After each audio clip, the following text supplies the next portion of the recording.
Hello, welcome to our channel GSS e-learning GSS Jaroda. Today I am going to teach you the remaining part of your channel of your lesson Purity is Power. तो आइए purity is power जो हमारा lesson चल रहा था उसका जो remaining part है, अब तक हमने इसमें बहुत सी बातें जानी, स्पेशली प्योरिटी क्या है, किस किस टाइप की प्योरिटी होती है, प्योरिटी के हार्म्स क्या हैं, उसके बेनिफिट्स क्या हैं, प्योरिटी के बेनिफिट्स क्या हैं और इम्प्योरिटी के हार्म्स क्या हैं, ये भी जाना। और इसके अलावा सबसे इम्पॉर्टेंट बात जो भी चल रही थी, प्योरिटी अगर रियल है, रियल प्योरिटी है, तो ऐसे में आपके सामने जो भी बुरा आदमी है, चाहे वो किसी भी तरह की बुराई रखता हो, वो आपके सामने क्या हो जाएगा, चेंज हो जाएगा, क्योंकि इसमें मेटामॉर्फोजिंग एबिलिटी होती है जेन्युइन प्योरिटी। अगर जेन्युइन प्योरिटी है तो उसमें बदलाव, किसी में परिवर्तन, बुरे से अच्छे में बदलने की क्या होती है, पावर होती है, क्षमता होती है। तो पवा हरी बाबा की कहानी पढ़ी, जाना, और अब हम एक और जो एपिसोड है वो पढ़ रहे थे गौतम ऋषि की। एक बार रिकैप करते हैं इसको हम। Once upon a time one particular rishi called Gautam. एक बार की बात है, एक कोई विशेष ऋषि जो थे, जिनका नाम था क्या, गौतम, डिड तपस्या। वो क्या करते हैं, उन्होंने तपस्या की। सेकंड फॉर्म है ये डिड, यहाँ डू की सेकंड फॉर्म, टू ऑब्टेन। और तपस्या क्यों करते थे पुराने ज़माने में ऋषि मुनि, आप जानते ही हैं, सर्टेन पावर्स को गेन करने के लिए। तो इन्होंने भी, एक विशेष ऋषि गौतम नाम के, उन्होंने तपस्या की टू ऑब्टेन सर्टेन पावर्स। क्या प्राप्त करने के लिए, कुछ निश्चित शक्तियों को प्राप्त करने के लिए।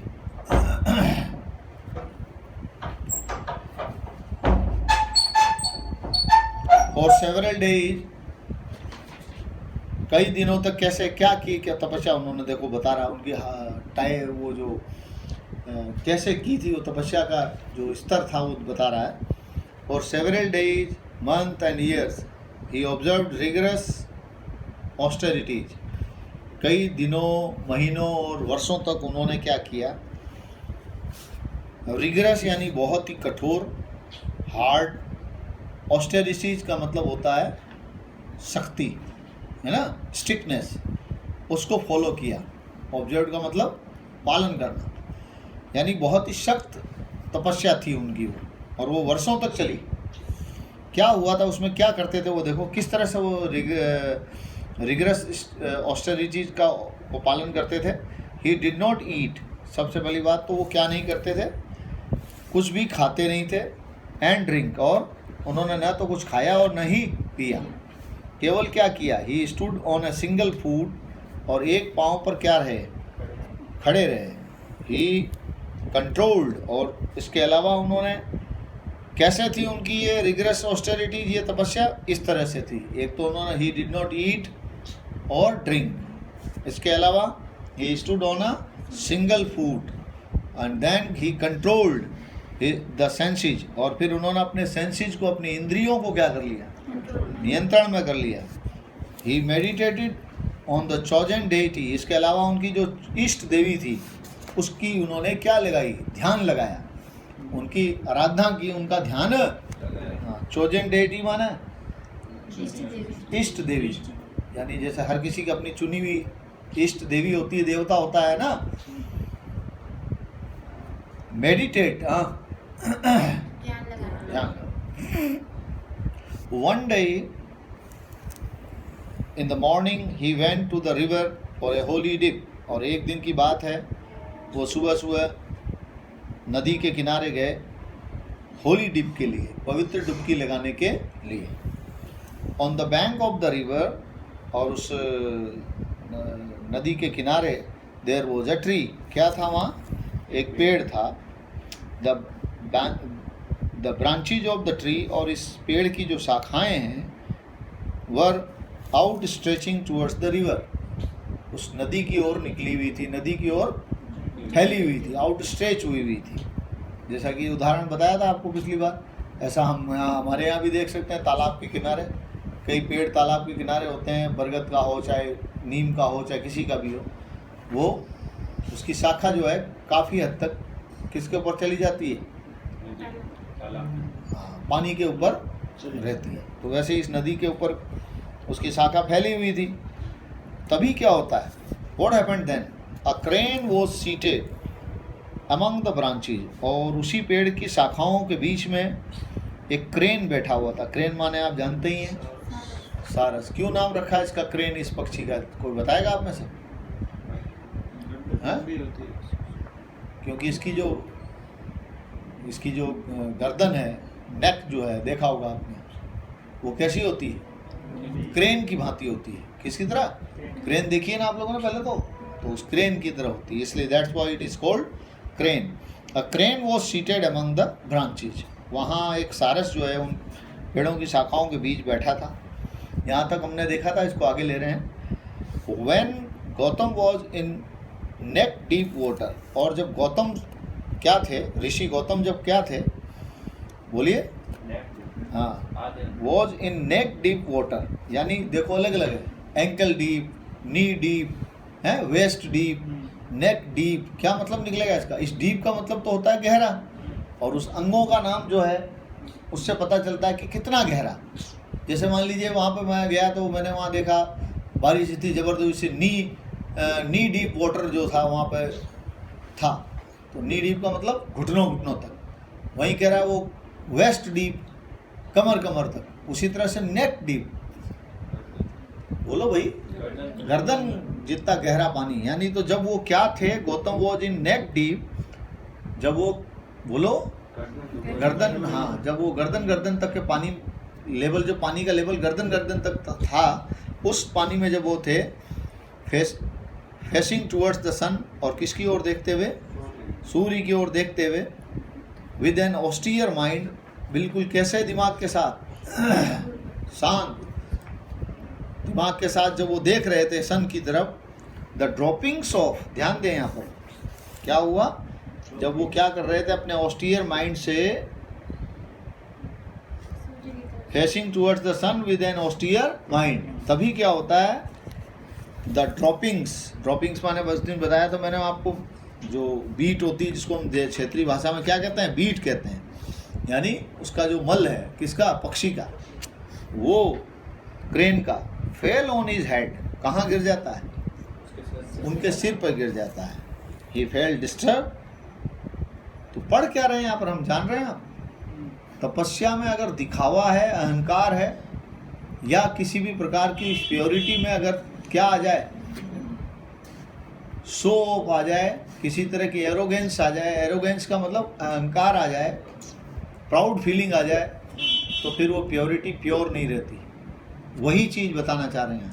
ठीक है, तपस्या कर रहे थे, अच्छी बात है। ही फेल्ट डिस्टर्ब, स्वाभाविक था, बाधित हुए, बाधा पहुंची उनको, एनॉयड, लेकिन बाधा पहुंचने के बाद जो बात हुई वो गलत थी, एनॉयड हो गए।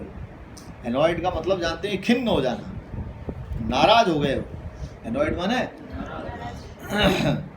ही गॉट एंग्री, नाराज हो गए। He looked at the bird with anger, और उन्होंने इस खिन्नता में, ध्यान दें, किसकी ओर देखा, बोलो भाई, उस पक्षी की ओर गुस्से में देखा, उस पक्षी की ओर। और गुस्सा जहां आ जाए वहां प्योरिटी रहती नहीं, सीधी सी बात है। The next moment the bird fail dead, और उस गुस्से में देखने के कारण ऐसा, मतलब उनके नजर भर किसी को देख लेने से कोई भस्म हो सकता है, वो ताकत उनके अंदर आ गई, और वो क्या हो गया, the next moment the bird fail dead, अगले ही पल वो जो पक्षी था वो क्या हो गया, बोलो, मर गया। जैसे ही उन्होंने उसकी ओर देखा तो इतना ज़बरदस्त प्रभाव था कि नज़र भर देखने से ही वो पक्षी क्या हो गया। ध्यान से देखते रहें। द ऋषि वॉज हैप्पी, ऋषि ने देखा कि अरे वाह, मेरी नज़र मात्र देखने से कोई क्या हो सकता है? भस्म हो सकता है। मेरी तपस्या पूरी हुई, इसका मतलब मुझे क्या मिल गया है? तपस्या का रिजल्ट मिल गया है। मेरा जो ऑब्जेक्ट था, मेरा जो पर्पस था, वो पूरा हो गया है। ऋषि वॉज हैप्पी, खुश था वो, because he had obtained the power to kill, क्योंकि उन्होंने क्या प्राप्त कर लिया था? शक्ति प्राप्त कर ली थी। To kill a bird by his very gaze, मात्र अपनी टकटकी नज़र से देखकर, नज़र से देखने मात्र से वो किसी भी पक्षी को क्या कर सकते हैं? किल कर सकते हैं। ऐसी शक्ति उन्होंने अब क्या कर ली है? प्राप्त कर ली थी। इस बात पर उनको क्या हुआ? खुशी हुई। आफ्टर अ वाइल, ध्यान से देखें, after a while he went to the nearby village for food, और फिर उसके बाद भोजन के लिए वो पास के ही एक गांव में गए। देखो किस तरह से, अगर आपकी प्योरिटी शुद्ध नहीं है, आपने जो भी तपस्या की है वो नेगेटिव रोल्स के लिए है, नेगेटिव काम के लिए है, आप उसका यूज़ नेगेटिव उसमें कर रहे हैं, तो कैसे वो आपके लिए गायब हो जाएगी? आपका ये घमंड कितना जल्दी चूर हो जाएगा, उसका उदाहरण आ रहा है। गए कहाँ? पास के ही गांव में भोजन प्राप्त करने के लिए, जैसा कि साधु संत ऋषि मुनि मांग कर खाते थे। तो गए भिक्षा के लिए। He stood before a house and sought alms from the housewife. गए वहाँ, घर के सामने खड़े हुए, और वहाँ पर जो हाउसवाइफ जो थी, घरेलू उसकी जो गृहिणी थी, उस गृहिणी से उन्होंने भिक्षा मांगी। शॉर्ट आर्म्स का मतलब भिक्षा मांगी। सीक आर्म, सीक परमिशन, हाँ, आज्ञा मांगना है, तलाशना। और सीक, इसी तरह से seek arms second form I हुई इसकी, सीक, सॉर्ट, सॉर्ट। इसकी 3 फॉर्म क्या होती है? Seek, sort, sort. सीक माने तलाशना या मांगना, तो सॉर्ट आर्म्स यानी गए वो उस घर के सामने खड़े हो गए, और घर के सामने खड़े होकर के उन्होंने उस घर की महिला जो थी, हाउस वाइफ जो थी, उससे क्या मांगा? अरे बोलो भाई, भिक्षा मांगी। शॉर्ट आर्म का मतलब भिक्षा मांगना, आर्म्स पढ़ेंगे इसको। और फंडा भी बताया था मैंने, LM LK अगर किसी भी वर्ड में आ रहे हैं तो उच्चारण क्या होगा उसका? LK का क्या होगा? क, और LM का क्या होगा? म, यानी ल की ध्वनि नहीं रहेगी वहाँ, ध्यान दें। She was busy. अब हुआ क्या इसी बीच? देखिए, जब मांगे ना उसने, भिक्षा मांगी ना गौतम ऋषि ने, तो she was busy doing her domestic course. तो वो अपने जो घर के जो डोमेस्टिक चोर्स जो होते हैं, चोर्स माने घरेलू काम, वर्क्स लिखा है चोर्स माने, जानते हैं आप? लिखा नहीं है, बिल्कुल भी नहीं लिखते आप। डिफिकल्ट वर्ड देख रहा हूँ मैं आप लोगों को, कोई नहीं लिखता है। तो डिफिकल्ट वर्ड नहीं लिखेंगे, याद ही नहीं करेंगे, तो आपको क्या अंडरस्टैंडिंग होगी इसकी, ये बताइए। है ये एडवांस में आपको जो कहा जाता है इसके डिफिकल्ट वर्ड लिख के लाइए, तो उसका मकसद क्या है? यही है ना कि आप इसको लिखेंगे तो समझ में आएगा, समझ में आएगा तो पढ़ते समय हमको आसानी रहेगी। चोर्स माने कार्य, डोमेस्टिक माने घरेलू, तो वो अपने घरेलू काम में लगी हुई थी।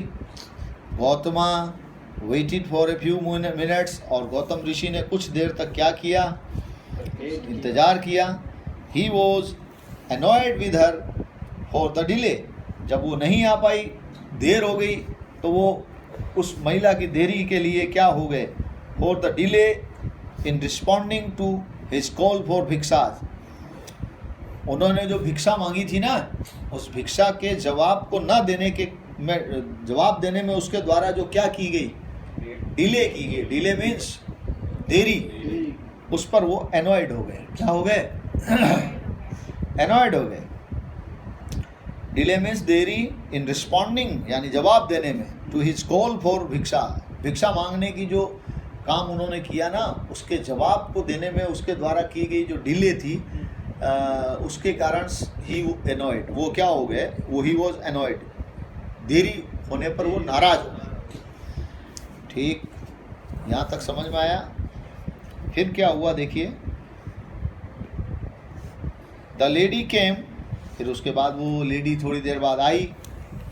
लुक्ड एट हिम जेंटली, और आकर के उसकी ओर बड़े ही ऋषि गौतम की तरफ उसने बड़े ही कैसे देखा, जेंटली देखा। यहाँ बोलो जेंटली माना तो आना चाहिए ना।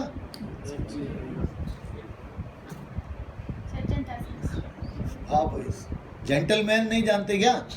जेंटलमैन माने सज्जन, जेंटली मतलब सज्जनता के साथ। उन्होंने उसकी ओर सज्जनता के साथ उस महिला ने देखा, कोई गुस्सा नहीं किया किसी भी प्रकार का। Sir I am not a crane. क्या बात है, देखिए यहाँ उसकी जो सारा घमंड जो था कि मैं ही ताकतवर हूँ, मैंने सब कुछ ताकत प्राप्त कर ली है, उतार दिया उसने सेकंडों में। Sir I am not a crane to be killed by your stare. याद रखिएगा, मैं कोई क्रेन नहीं हूँ, सारस नहीं हूँ जो आप मुझे क्या कर देंगे, मात्र घूरने से मुझे मार डालेंगे।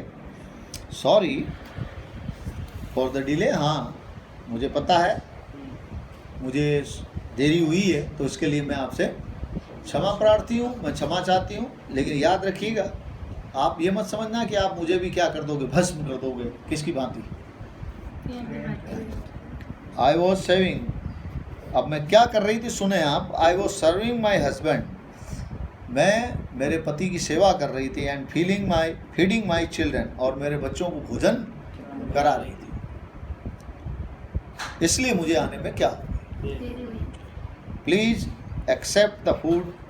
दीजिए कृपया, इस भोजन को स्वीकार कीजिए। ये उसने कहा, please accept the food. Feed माने भोजन कराना। The rishi was shocked. बस यही उसको लगा कि मैं गलत था। The rishi was shocked. वो चकित हो गया, अचंभित हो गया कि इससे कैसे पता चला कि मैंने कि मेरी नजर मात्र से अभी अभी किसको मारा है। इस महिला को ऐसे कैसे पता चला। ये बात उनके दिमाग में, उस बात को सोच करके वो शॉक्ड हो गए। He could not know how she was able to learn about the crane which died only a short while ago. इस बात पर कि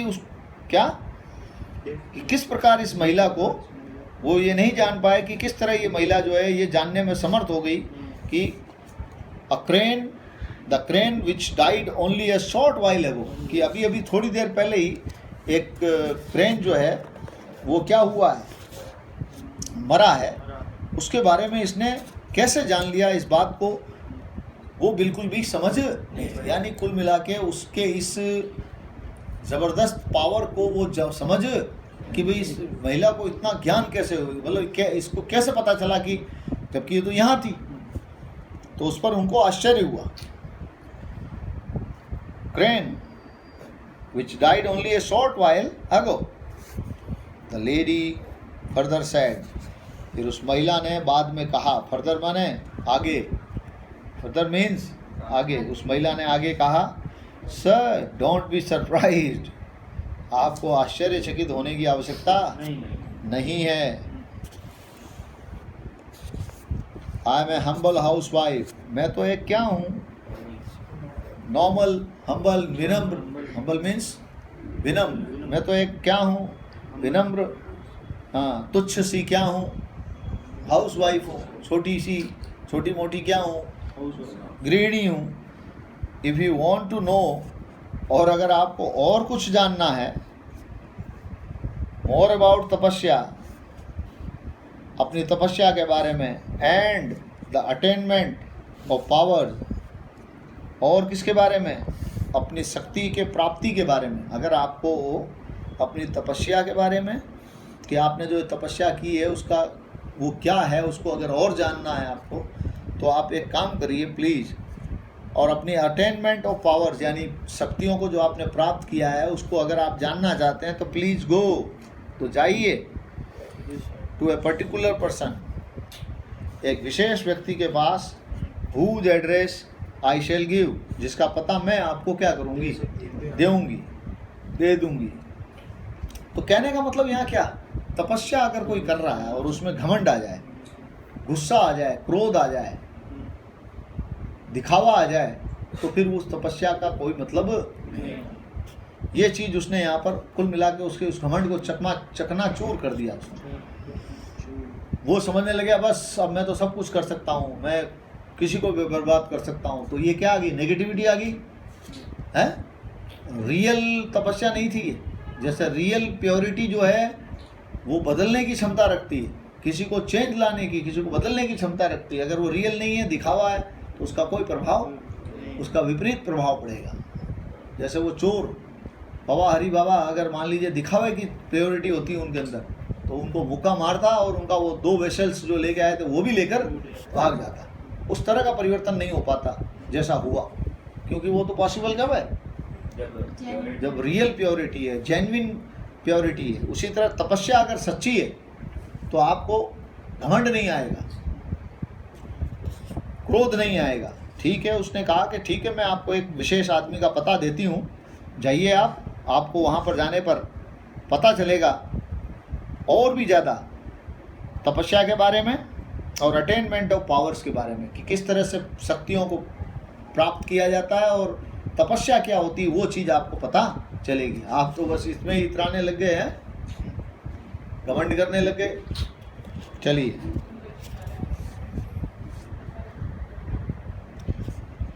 saying so, यह कह करके she gave him the address, उस महिला ने उनको क्या दिया, एड्रेस दिया। humbled and crestfallen the rishi went as directed। humbled काफ़ी झुकने के बाद, विनम्र होने के बाद, थका, अपने आप को काफ़ी हारा हुआ सा महसूस करते हुए, crestfallen हारा हुआ मतलब पराजित महसूस करते हुए, हैं, हाँ वही, पराजित महसूस करते हुए, निराश महसूस करते हुए, the rishi went as directed, ऋषि जैसा उनको बताया गया, डायरेक्टेड माने निर्देशित किया गया, उस दिशा में वो उस एड्रेस पे चले गए। लेकिन हालत उनकी खराब हो गई, उनका जो वो एक चढ़ा हुआ था दिमाग में घमंड, वो सब उतर गया। It was a greater shock. और जब वहाँ गए तो वहाँ उनके लिए एक और बड़ा झटका तैयार था, बड़ा सदमा उनके लिए।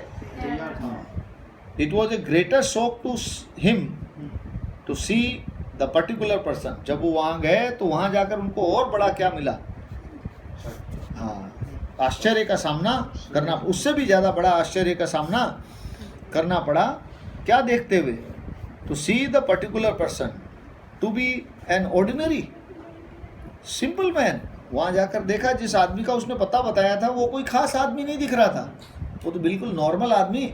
उन्होंने सोचा भाई तपस्या का राज किसी आदमी के पास होगा, शक्तियाँ प्राप्त करने का राज जिसके पास होगा तो वो पता नहीं किस टाइप का आदमी होगा, किस विशेष तरीके का आदमी होगा, है ऐसा उन्होंने माना रखा था, मान रखा था। लेकिन जब वो वहाँ पहुँचे तो पहुँचने के बाद उन्होंने जब उस व्यक्ति को देखा जिसके बारे में उसने कहा कि उस वहाँ जाने पर आपको तपस्या के बारे में और जानने को मिलेगा, अटेनमेंट ऑफ पावर्स के बारे में, यानी ताकतों को कैसे प्राप्त किया जाता वो मिलेगा, तो वहाँ जाकर देखा तो वो तो बिल्कुल ही कैसा आदमी था, बहुत ही सिंपल आदमी था। To be an ordinary and simple man. यहाँ तक समझ में आया आपको?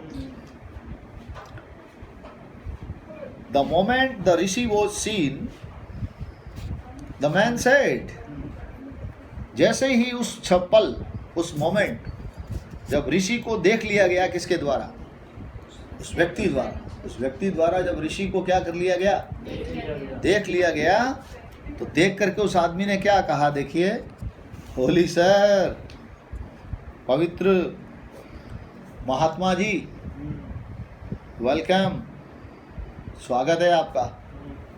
आई know about the crane's death, मैं जानता हूँ किसके बारे में, उस सारस की जो मृत्यु हुई है उसके बारे में मैं जानता हूँ। And the housewife's advice, और उस गृहिणी ने जो आपको सलाह दी है ना, वो भी मैं, अब क्या हाल रहा होगा अभी इस बात को जानने के बाद में, सारी खुमारी उतर गई उनकी, सारी जो एक घमंड आ गया था ना।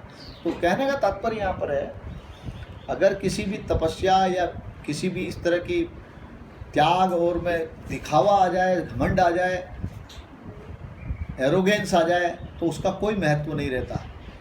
एक नॉर्मल आदमी ने उनकी जो एक क्या कह सकते हैं, घमंड को क्या कर दिया, चकनाचूर कर दिया। क्या आप जानते, क्या कुछ नहीं आता, आप कुछ नहीं जानते। आप समझ रहे थे कि मैं तो बस बड़ी शक्तियों का, अटेनमेंट ऑफ पावर्स का मालिक हो गया हूँ, मैंने बहुत बड़ी शक्तियाँ ग्रहण कर ली है, प्राप्त कर ली है, अब तो मैं सबको कर दूंगा, बर्बाद कर दूंगा, किसी को चाहूँगा जिसको भस्म कर दूंगा।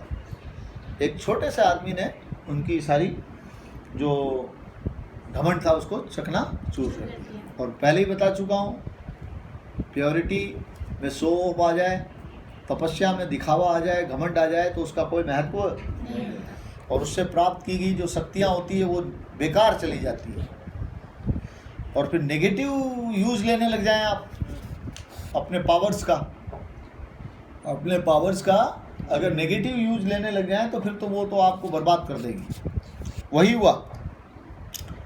हाँ, आइए, आपका बहुत बहुत स्वागत है महात्मा जी। मैं वैसे जानता हूँ वो जो क्रेन मरा था ना, वो सारस, वो और उस महिला ने जो आपको सलाह दी, उन दोनों के बारे में मुझे क्या है, ज्ञान है। जबकि वो आदमी कहाँ बैठा था, घटनाएं कहाँ हुई हैं, तब उसे पता चला कि मैं तो कुछ भी नहीं हूँ इनके सामने, और यूं ही क्या कर रहा था, बहुत इतरा रहा था। Please wait a little,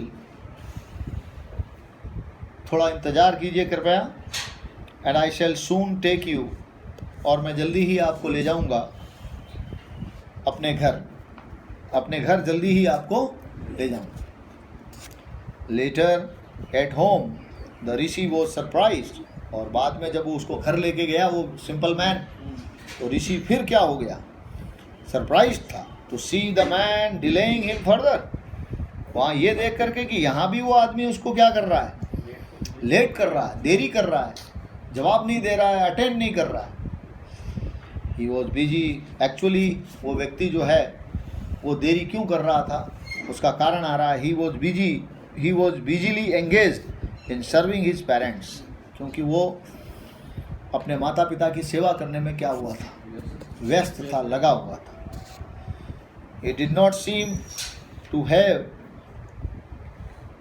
read any scriptures. वो आदमी जो था, ऐसा लग रहा था कि उसने किसी भी प्रकार की कोई स्क्रिप्चर्स नहीं पढ़ रखी थी, कोई धर्म शास्त्रों का कोई अध्ययन उसने, यानी कोई पढ़ा लिखा आदमी, और फिर पढ़ा लिखा के अलावा वो किसी भी शास्त्रों का पढ़ा हुआ लिखा हुआ तो बिल्कुल भी नज़र नहीं आ रहा था। Not did he observe any austerities, और न ही किसी प्रकार की उसने जीवन में कोई शक्ति अपनाई थी, यानी अनुशासन बनाने के लिए शक्ति का प्रयोग किया हो, यानी डिसिप्लिन मेंटेन करने के लिए स्ट्रिक्टनेस को फॉलो किया हो, ऐसा भी कुछ नज़र नहीं आ रहा था। But he was bright with purity, that is the important point, जो उस तब इसमें नहीं थी,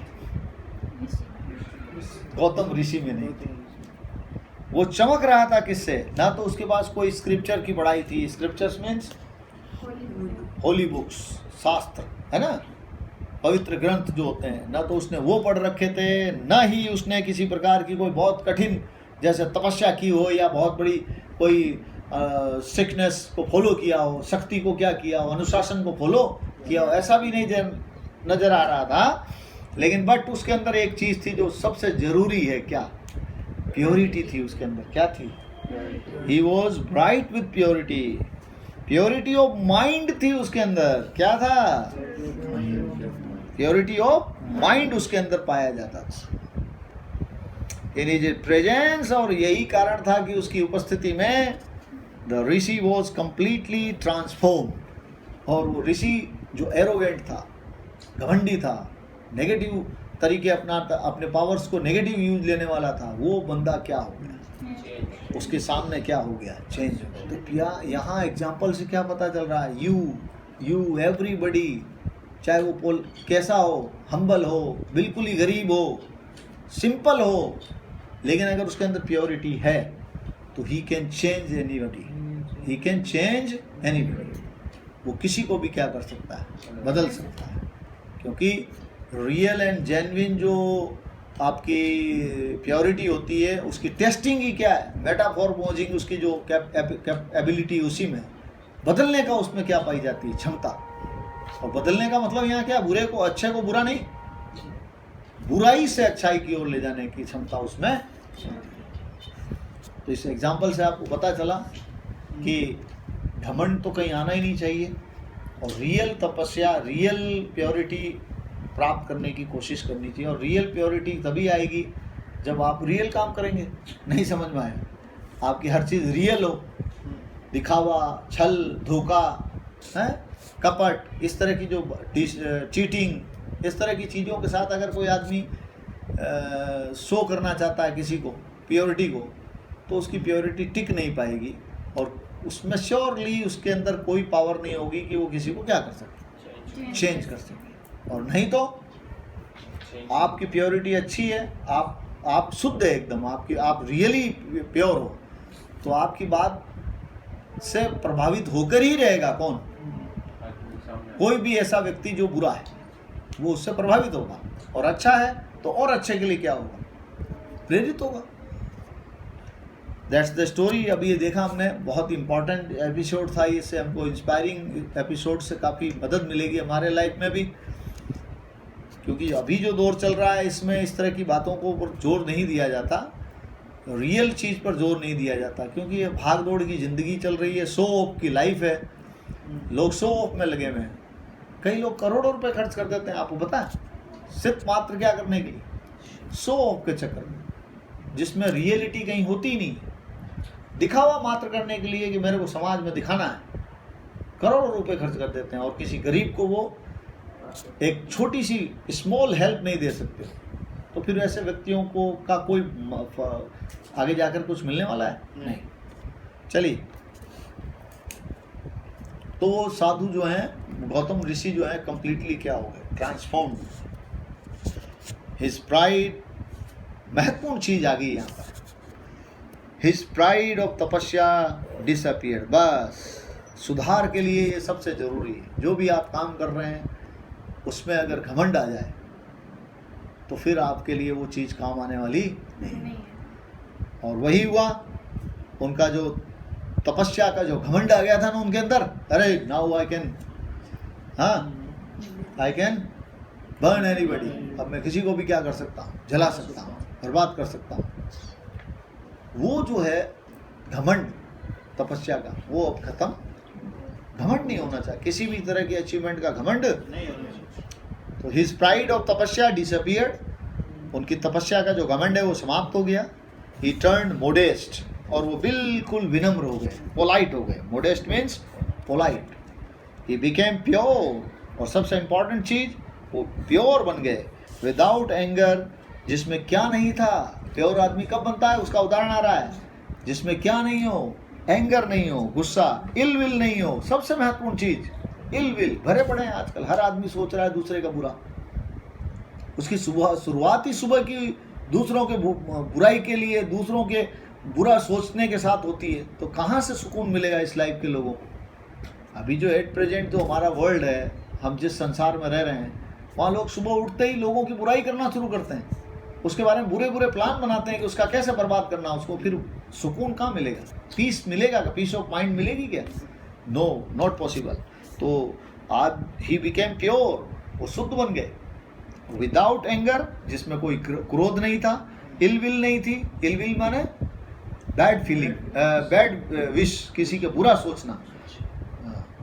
और हॉटीनेस, सबसे महत्वपूर्ण चीज है हॉटीनेस, यानी घमंड, दंभ कहते हैं जिसको। ये इन चीजों से रहित अब वो क्या हो गए, प्योर हो गए, इन चीजों से रहित। और जिनमें ये चीज नहीं होती है वही क्या हो सकते हैं, one just such kind of person can only be pure. वही प्योर बन सकता है, हो सकता है, जिसमें एंगर नहीं हो, इल विल नहीं हो, हॉटीनेस नहीं हो, घमंड नहीं हो, इल विल नहीं हो, बुरे विचार और एंगर भी नहीं है। ही who is sincere in service. अब ध्यान से महत्वपूर्ण चीज देखिए, एक वो व्यक्ति अभी अभी जाना हमने, वो प्योर हो गए विदाउट एंगर, इल विल और haughtiness. He who is sincere in service, एक वो व्यक्ति जो अपने कामों में ईमानदार है, सेवा में क्या है, सिंसियर है। फेथफुल इन डूइंग ड्यूटीज, और अपने कर्तव्यों के प्रति क्या है, वफादार है। एंड लविंग विदाउट सेल्फिशनेस, और प्यारा है कि जिसमें क्या नहीं है, स्वार्थ नहीं है। निस्वार्थ भाव से जो कोई व्यक्ति प्यारा है, अपने सर्विस में सिंसियर है, अर्थात अपनी सेवा करने में ईमानदार है, और फेथफुल टू हिज और हर ड्यूटीज, अपने कर्तव्यों के प्रति क्या है। ड्यूटीज क्या मतलब, ड्यूटी पे हम जाते हैं, जैसे वो आपके पिताजी जाते हैं और किसी, वो ड्यूटी खाली बात हो रही है। हमारे जीवन के जो कर्तव्य हैं, उन सारे कर्तव्यों की, बेटे के रूप में, बाप के रूप में, पुत्र के रूप में, समाज के सदस्य के रूप में, देश के नागरिक के रूप में, मनुष्य जाति के सदस्य के रूप में जो हमारी ड्यूटीज बनती है, या किसी संस्था में काम करते हैं तो उसमें हमारी क्या ड्यूटी है, दोस्त के रूप में, उसकी बात कर रहा है। उन ड्यूटीज के प्रति अगर कोई क्या है, फेथफुल है और सिंसियर है अपनी सर्विस में, एंड लविंग विदाउट सेल्फिशनेस, और वो प्यारा है निस्वार्थ भाव के साथ, तो वही क्या है, प्योर है, इज प्योर। अगर ऐसा है तो वो प्योर है। तो प्योर कौन है, एक वो व्यक्ति जो sincere in service, faithful in doing duties, and loving without selfishness, is really pure. समझ में आया? वही व्यक्ति सही मायनों में क्या है, प्योर है। The power of purity is very high and priceless, और प्योरिटी की जो ताकत होती है वो बहुत ही ज़्यादा हाई होती है और प्राइसलेस होती है, मूल्यहीन, अर्थात कहने का मतलब उसकी बेशकीमती होती है। कैसी होती है, उसकी प्राइसलेस, या उसकी कीमत नहीं लगाई जा सकती, कीमत से परे है वो। अभी ये बातें हमने जानी, तो ठीक है, that's all for the day. आज के लिए इतना ही बहुत है। आशा करता हूँ कि आप लोग इसे अपने लाइफ में भी फॉलो करेंगे, और किसी भी प्रकार की प्राप्ति होने पर, चाहे वो किसी भी चीज़ की प्राप्ति हो, हमें घमंड नहीं लाना है, हमेशा पोलाइट रहना है, चाहे किसी भी प्रकार की ताकत हमको मिल जाए, क्योंकि ताकत तभी रहेगी, प्योरिटी तभी रहेगी जब आप उसे सही तरीके से यूज में लेंगे। That's all for the day. Thank you for listening and watching me. Okay.